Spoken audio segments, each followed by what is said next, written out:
ஊட்டியில் சுதந்திர தினம் கொண்டாடுவதற்கு உதகை தயாரிச்சு. இன்றைக்கி வெள்ளிக்கிழமை, அதாவது காலையில் வெள்ளிக்கிழமை, சனி ஞாயிறு 3 நாள் விடுமுறைங்கனால சுற்றுலா பயணிகள் அதிகமாக வர ஆரம்பிச்சிட்டாங்க.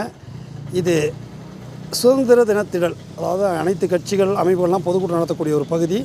இதுக்கு பேரே சுதந்திர தினத்திடல். இங்கே நகராட்சி சார்பில் சுதந்திர தின கொண்டாட்டம் நடைபெற உள்ளது. அடுத்ததாக தமிழ்நாடு முஸ்லீம் முன்னேற்றக் கழகம் மற்றும் மனிதநேய மக்கள் கட்சியோட அலுவலகமும் பிரதான சாலையில் அமைஞ்சிருக்கு. அவங்களும் கொடியேற்றத்துக்கு தயாராகி தோரணங்கள்லாம் கட்டி வச்சுட்டாங்க.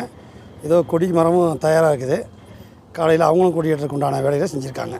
அடுத்ததாக மத்திய பேருந்து நிலையம் பஸ் ஸ்டாண்டு பக்கத்தில் இருக்கக்கூடிய இந்த பகுதியில் இங்கே இருக்கக்கூடிய வாகன ஓட்டுநர்கள் அவங்க சார்பில் வருஷம் வெகு சிறப்பாக இந்த சுதந்திர தின நிகழ்ச்சி கொண்டாடப்படும்.